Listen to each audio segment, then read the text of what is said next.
करून आपल्या मनोरंजनासाठी या ठिकाणी सुंदर अशी सांगीतिक मेजवानीचा कार्यक्रम आपल्यासमोर या ठिकाणी वाढवून ठेवलेला आहे आणि या सांगीतिक मेजवानीचा आस्वाद आपल्याला घ्यायचा आहे.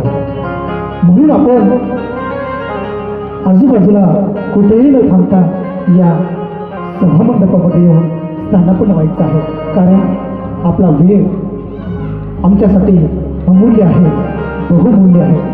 कारण आपण विविध क्षेत्रातून, विविध कामातून, वेगवेगळ्या अडीअडचणीतून आपण या ठिकाणी या नववधूवरांना शुभाशीर्वाद देण्यासाठी या ठिकाणी आपण उपस्थित राहिलात.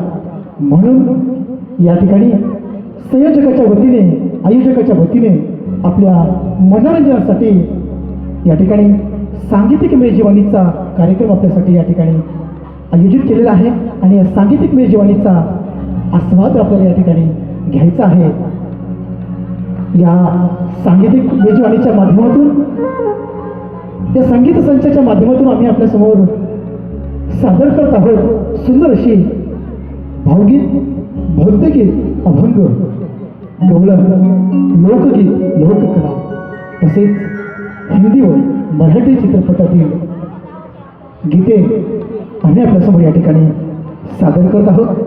तरी आपण मान्यवरांनी, पाहुणे मंडळींनी, अधिकारी, पदाधिकारी यांनी सर्वांनी कृपया आपण आजूबाजूला कुठेही न थांबता या सभामंडपामध्ये येऊन स्थानापन्न व्हायचं आहे आणि या सांगीतिक मेजवानीचा आपण आस्वाद घ्यायचा आहे. पुन्हा एकदा सर्व मान्यवरांचं दोन्ही परिवाराच्या वतीने हार्दिक हार्दिक स्वागत करतो. सुस्वागतम, सुस्वागतम, सुस्वागतम.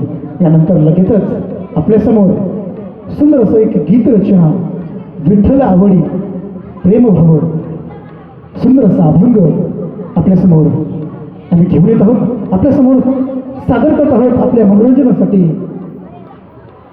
विठ्ठल आवडी प्रेमभाव सुंदर असा अभंग संचाच्या वतीने आपल्यासमोर सादर होत आहे. आदरणीय संतोषजी गोरे सर, संचाचे गायक, यांना अशी विनंती करतो की आपण विठ्ठल आवडी प्रेमभाव सुंदर असा हा अभंग या ठिकाणी सादर करावा.